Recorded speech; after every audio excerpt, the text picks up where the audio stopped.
Good afternoon, viewers.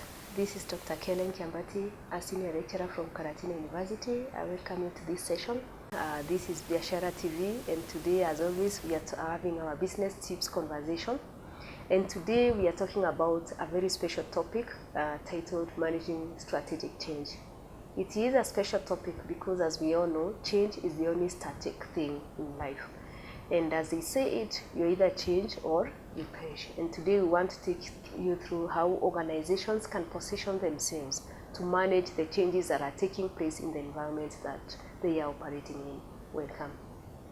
Managing change as an evolution involves what we call transformational change, and with transformational change that is happening in an incremental kind of a way. It can be thought through in terms of creation of an organization capable of continued change. We are talking about continued change because, as we know it, organizations do not operate in a vacuum. They operate in an environment, both internal and external environment, an environment that is affected by so many factors. And when we look at the external environment, some of the factors that come into play in that external environment is things to do with political changes, economic changes, and social changes, as well as technological changes in the environment. So organizations should be able to package themselves in such a way that they can navigate that kind of change in an environment. Change, as we know it, by its very own nature, is a little bit challenging and requires some tact for someone to actually navigate a change process in organization. For me, the three things that I consider the greatest challenge when implementing change is the issue of, one, empowerment in the organization. You know, rather than having a top-down management, there is need for people throughout the organization to accept the responsibility and make a contribution towards having strategic ideas, innovations, and actually having that desire to execute change in the organization. So the role of management is to empower employees in various ways for them to be able to execute strategic change. But you realize that empowerment doesn't come easy. There must be structured and deliberate measures that need to be taken into consideration if strategic change is to be executed in a smoothness and seamless way. The second challenge that usually people executing strategic change experience is the issue of having a very clear and well-articulated vision that everybody in the organization can buy into, so that we get to know this is where we are moving to as an organization, this is where we want to be in future at a particular given date. Of course, as we know, the nature of vision is a dream of where we want to be in future, and that in terms of timing it can change. But we need to have a setup where every employee in an organization is aware of where we want to go as an institution and the measures they need to put in place to get to achieve that particular vision. The last challenge that I see when executing strategic change that managers experience is the issue of commitment. How do we get to have our employees from the top to the middle to the lower level having that full commitment towards implementing the change? And one of the ways that we can do that is by selling the benefits to them. Let everybody on board get to know the benefits of implementing the strategic change so that they can have the commitment to that change.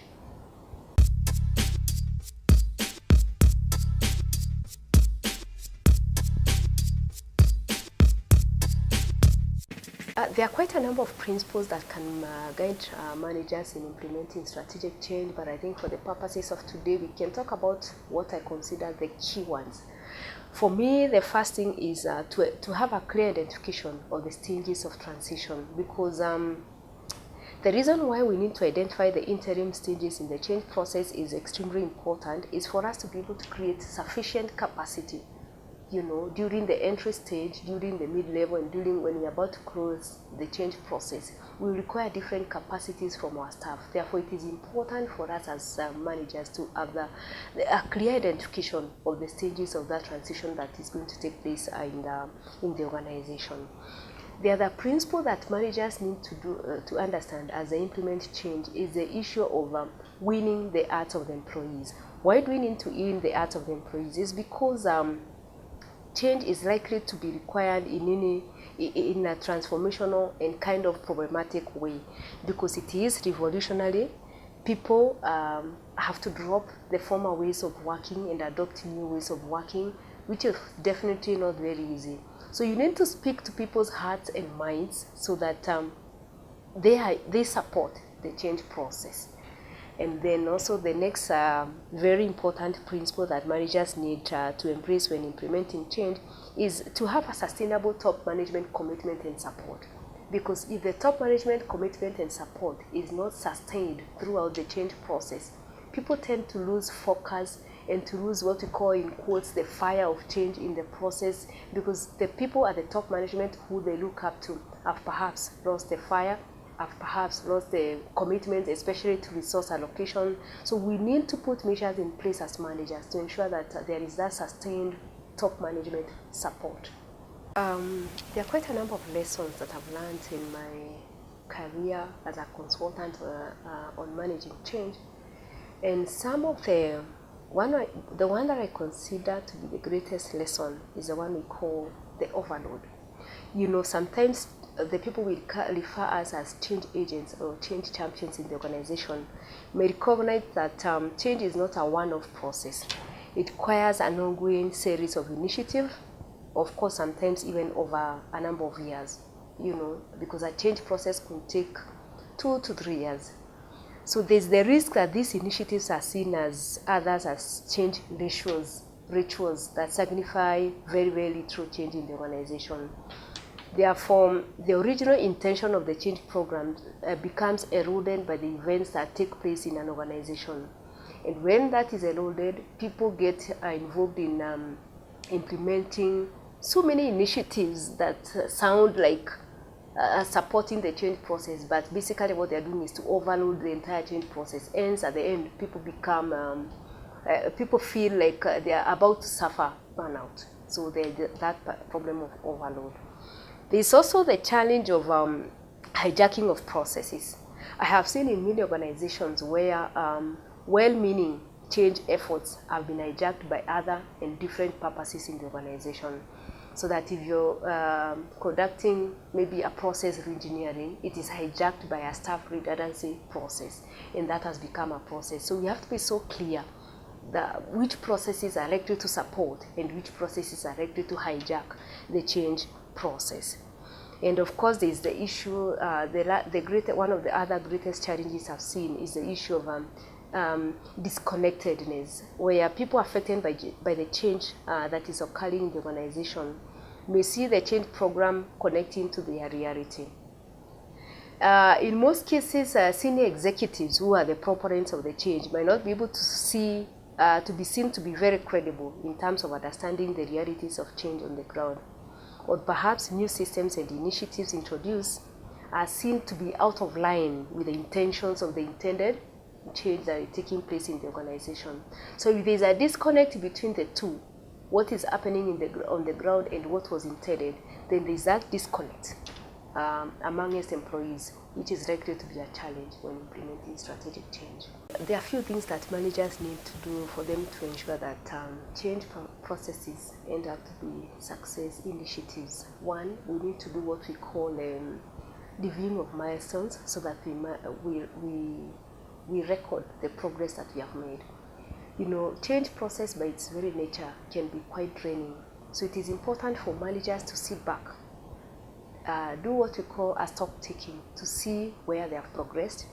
And the moment they realize there's a milestone that is worth a celebration, let them celebrate that milestone so that they're able to pat people on their back and tell them, please don't give up. That way, you're able to encourage people to continue supporting the change process that is taking place in an organization. The second thing that we need to do that is likely to make change processes to be successful is to have change agents that are people of integrity, which it means a team that has the skills, that have checked through the regular reviews that need to be taken to execute a change program in the organization. And you know, what is so important about this kind of a change team is how you select that team. What is the competencies mix of that particular team? Are they people who can be honest enough to tell you the direction we are taking in this particular change process is not likely to succeed? Why don't we make a little bit of changes, a little bit of flexibility so that we are honest with ourselves. What can't work, can't work. Because remember, when executing change in an organization, you are allocating resources. And we do not want to waste resources. So there must be that team that is honest enough, team of integrity, that can tell us when we are not in the right course or when we're in the wrong course. Very, very important. And then also the other thing is the issue of taking time off when they're managing strategic change. As managers, we need to understand exactly at what point during the change process do we need to take time off to call what we call in quotes steaming down of the change execution team. You need to identify when people are drained, when people are about to break down, so that you give them time off to relax, to steam down, so that they come back energized to execute the change program.